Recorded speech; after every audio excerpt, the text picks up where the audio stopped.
The Scarlet Letter. 6. Pearl.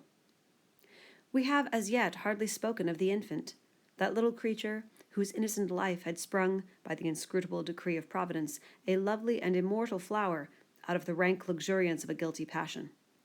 How strange it seemed to the sad woman as she watched the growth and the beauty that became every day more brilliant, and the intelligence that threw its quivering sunshine over the tiny features of this child. Her Pearl, for so had Hester called her, not as a name expressive of her aspect, which had nothing of the calm, white, unimpassioned luster that would be indicated by the comparison, but she named the infant Pearl as being of great price, purchased with all she had, her mother's only treasure. How strange indeed! Man had marked this woman's sin by a scarlet letter, which had such potent and disastrous efficacy that no human sympathy could reach her, save it were sinful like herself. God, as a direct consequence of the sin which man thus punished, had given her a lovely child, whose place was on that same dishonored bosom, to connect her parent forever with the race and descent of mortals, and to be finally a blessed soul in heaven. Yet these thoughts affected Hester Prynne less with hope than apprehension. She knew that her deed had been evil. She could have no faith, therefore, that its result would be good. Day after day she looked fearfully into the child's expanding nature, ever dreading to detect some dark and wild peculiarity that should correspond with the guiltiness to which she owed her being. Certainly there was no physical defect. By its perfect shape, its vigor, and its natural dexterity in the use of all its untried limbs, the infant was worthy to have been brought forth in Eden, worthy to have been left there to be the plaything of the angels after the world's first parents were driven out. The child had a native grace which does not invariably coexist with faultless beauty. Its attire, however simple, always impressed the beholder as if it were the very garb that precisely became it best. But little Pearl was not clad in rustic weeds. Her mother, with a morbid purpose that may be better understood hereafter, had bought the richest tissues that could be procured, and allowed her imaginative faculty its full play in the arrangement and decoration of the dresses which the child wore before the public eye. So magnificent was the small figure when thus arrayed, and such was the splendor of Pearl's own proper beauty, shining through the gorgeous robes which might have extinguished a paler loveliness, that there was an absolute circle of radiance around her on the darksome cottage floor. And yet a russet gown, torn and soiled with the child's rude play, made a picture of her just as perfect. Pearl's aspect was imbued with a spell of infinite variety. In this one child there were many children, comprehending the full scope between the wildflower prettiness of a peasant baby and the pomp in little of an infant princess. Throughout all, however, there was a trait of passion, a certain depth of hue which she never lost, and if in any of her changes she had grown fainter or paler, she would have ceased to be herself. It would have been no longer Pearl. This outward mutability indicated, and did not more than fairly express, the various properties of her inner life. Her nature appeared to possess depth too, as well as variety, but, or else Hester's fears deceived her, it lacked reference and adaptation to the world into which she was born. The child could not be made amenable to rules. In giving her existence, a great law had been broken, and the result was a being whose elements were perhaps beautiful and brilliant, but all in disorder, or with an order peculiar to themselves, amidst which the point of variety and arrangement was difficult or impossible to be discovered. Hester could only account for the child's character, and even then most vaguely and imperfectly, by recalling what she herself had been during that momentous period while Pearl was imbibing her soul from the spiritual world and her bodily frame from its material of earth. The mother's impassioned state had been the medium through which were transmitted to the unborn infant the rays of its moral life, and, however white and clear originally, they had taken the deep stains of crimson and gold, the fiery luster, the black shadow, and the untempered light of the intervening substance. Above all, the warfare of Hester's spirit at that epoch was perpetuated in Pearl. She could recognize her wild, desperate, defiant mood, the flightiness of her temper, and even some of the very cloud shapes of gloom and despondency that had brooded in her heart. They were now illuminated by the morning radiance of a young child's disposition, but later in the day of earthly existence, might be prolific of the storm and whirlwind. The discipline of the family in those days was of a far more rigid kind than now. The frown, the harsh rebuke, the frequent application of the rod, enjoined by scriptural authority, were used not merely in the way of punishment for actual offenses, but as a wholesome regimen for the growth and promotion of all childish virtues. Hester Prynne, nevertheless, the loving mother of this one child, ran little risk of erring on the side of undue severity. Mindful, however, of her own errors and misfortunes, she early sought to impose a tender but strict control over the infant immortality that was committed to her charge. But the task was beyond her skill. After testing both smiles and frowns, and proving that neither mode of treatment possessed any calculable influence, Hester was ultimately compelled to stand aside and permit the child to be swayed by her own impulses. Physical compulsion or restraint was effectual, of course, while it lasted. As to any other kind of discipline, whether addressed to her mind or heart, little Pearl might or might not be within its reach, in accordance with the caprice that ruled the moment. Her mother, while Pearl was yet an infant, grew acquainted with a certain peculiar look that warned her when it would be labor thrown away to insist, persuade, or plead. It was a look so intelligent yet inexplicable, perverse, sometimes so malicious, but generally accompanied by a wild flow of spirits, that Hester could not help questioning, at such moments, whether Pearl was a human child. She seemed rather an airy sprite, which, after playing its fantastic sports for a little while upon the cottage floor, would flit away with a mocking smile. Whenever that look appeared in her wild, bright, deeply black eyes, it invested her with a strange remoteness and intangibility. It was as if she were hovering in the air and might vanish, like a glimmering light that comes we know not whence and goes we know not whither. Beholding it, Hester was constrained to rush towards the child, to pursue the little elf in the flight which she invariably began, to snatch her to her bosom with a close pressure and earnest kisses, not so much from overflowing love as to assure herself that Pearl was flesh and blood, and not utterly delusive. But Pearl's laugh, when she was caught, though full of merriment and music, made her mother more doubtful than before. Heart-smitten at this bewildering and baffling spell that so often came between herself and her sole treasure, whom she had bought so dear, and who was all her world, Hester sometimes burst into passionate tears. Then, perhaps, for there was no foreseeing how it might affect her, Pearl would frown and clench her little fist, and harden her small features into a stern, unsympathizing look of discontent. Not seldom she would laugh anew, and louder than before, like a thing incapable and unintelligent of human sorrow. Or, but this more rarely happened, she would be convulsed with a rage of grief, and sob out her love for her mother in broken words, and seem intent on proving that she had a heart by breaking it. Yet Hester was hardly safe in confiding herself to that gusty tenderness. It passed as suddenly as it came. Brooding over all these matters, the mother felt like one who has evoked a spirit, but, by some irregularity in the process of conjuration, has failed to win the master word that should control this new and incomprehensible intelligence.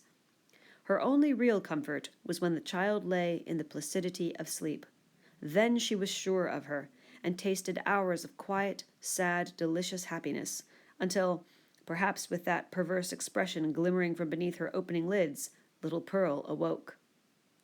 How soon, with what strange rapidity indeed, did Pearl arrive at an age that was capable of social intercourse beyond the mother's ever-ready smile and nonsense words. And then what a happiness would it have been could Hester Prynne have heard her clear, bird-like voice mingling with the uproar of other childish voices, and have distinguished and unraveled her own darling's tones amid all the entangled outcry of a group of sportive children. But this could never be. Pearl was a born outcast of the infantile world. An imp of evil, emblem and product of sin, she had no right among christened infants. Nothing was more remarkable than the instinct, as it seemed, with which the child comprehended her loneliness, the destiny that had drawn an inviolable circle round about her, the whole peculiarity, in short, of her position in respect to other children. Never since her release from prison had Hester met the public gaze without her. In all her walks about the town, Pearl, too, was there, first as the babe in arms, and afterwards as the little girl, small companion of her mother, holding a forefinger with her whole grasp, and tripping along at the rate of 3 or 4 footsteps to one of Hester's. She saw the children of the settlement on the grassy margin of the street, or at the domestic thresholds, disporting themselves in such grim fashions as the puritanic nurture would permit, playing at going to church, perchance, or at scourging Quakers, or taking scalps in a sham fight with the Indians, or scaring one another with freaks of imitative witchcraft. Pearl saw and gazed intently, but never sought to make acquaintance. If spoken to, she would not speak again. If the children gathered about her, as they sometimes did, Pearl would grow positively terrible in her puny wrath, snatching up stones to fling at them, with shrill, incoherent exclamations that made her mother tremble, because they had so much the sound of a witch's anathemas in some unknown tongue. The truth was that the little Puritans, being of the most intolerant brood that ever lived, had got a vague idea of something outlandish, unearthly, or at variance with ordinary fashions in the mother and child, and therefore scorned them in their hearts, and not unfrequently reviled them with their tongues. Pearl felt the sentiment, and requited it with the bitterest hatred that can be supposed to rankle in a childish bosom. These outbreaks of a fierce temper had a kind of value and even comfort for the mother, because there was at least an intelligible earnestness in the mood, instead of the fitful caprice that so often thwarted her in the child's manifestations. It appalled her, nevertheless, to discern here, again, a shadowy reflection of the evil that had existed in herself. All this enmity and passion had Pearl inherited, by inalienable right, out of Hester's heart. Mother and daughter stood together in the same circle of seclusion from human society, and in the nature of the child seemed to be perpetuated those unquiet elements that had distracted Hester Prynne before Pearl's birth, but had since begun to be soothed away by the softening influences of maternity. At home, within and around her mother's cottage, Pearl wanted not a wide and various circle of acquaintance. The spell of life went forth from her ever-creative spirit, and communicated itself to 1,000 objects, as a torch kindles a flame wherever it may be applied. The unlikeliest materials, a stick, a bunch of rags, a flower, were the puppets of Pearl's witchcraft, and, without undergoing any outward change, became spiritually adapted to whatever drama occupied the stage of her inner world. Her one baby voice served a multitude of imaginary personages, old and young, to talk withal. The pine trees, aged, black, and solemn, and flinging groans and other melancholy utterances on the breeze, needed little transformation to figure as Puritan elders. The ugliest weeds of the garden were their children, whom Pearl smote down and uprooted most unmercifully. It was wonderful, the vast variety of forms into which she threw her intellect, with no continuity, indeed, but darting up and dancing, always in a state of preternatural activity, soon sinking down as if exhausted by so rapid and feverish a tide of life, and succeeded by other shapes of a similar wild energy. It was like nothing so much as the phantasmagoric play of the northern lights. In the mere exercise of the fancy, however, and the sportiveness of a growing mind, there might be a little more than was observable in other children of bright faculties, except as Pearl, in the dearth of human playmates, was thrown more upon the visionary throng which she created. The singularity lay in the hostile feelings with which the child regarded all these offsprings of her own heart and mind. She never created a friend, but seemed always to be sowing broadcast the dragon's teeth, whence sprung a harvest of armed enemies against whom she rushed to battle. It was inexpressibly sad, then what depth of sorrow to a mother, who felt in her own heart the cause, to observe, in one so young, this constant recognition of an adverse world, and so fierce a training of the energies that were to make good her cause in the contest that must ensue. Gazing at Pearl, Hester Prynne often dropped her work upon her knees, and cried out with an agony which she would fain have hidden, but which made utterance for itself betwixt speech and a groan. "O Father in heaven, if thou art still my Father, what is this being which I have brought into the world?" And Pearl, overhearing the ejaculation, or aware through some more subtle channel of those throbs of anguish, would turn her vivid and beautiful little face upon her mother, smile with sprite-like intelligence, and resume her play. One peculiarity of the child's deportment remains yet to be told. The very first thing which she had noticed in her life was, what? Not the mother's smile, responding to it, as other babies do, by that faint embryo smile of the little mouth, remembered so doubtfully afterwards. and with such fond discussion whether it were indeed a smile. By no means, but that first object of which Pearl seemed to become aware was, shall we say it, the scarlet letter on Hester's bosom. One day, as her mother stooped over the cradle, the infant's eyes had been caught by the glimmering of the gold embroidery about the letter, and putting up her little hand, she grasped at it, smiling, not doubtfully, but with a decided gleam that gave her face the look of a much older child. Then, gasping for breath, did Hester Prynne clutch the fatal token, instinctively endeavoring to tear it away, so infinite was the torture inflicted by the intelligent touch of Pearl's baby hand. Again, as if her mother's agonized gesture were meant only to make sport for her, did little Pearl look into her eyes and smile.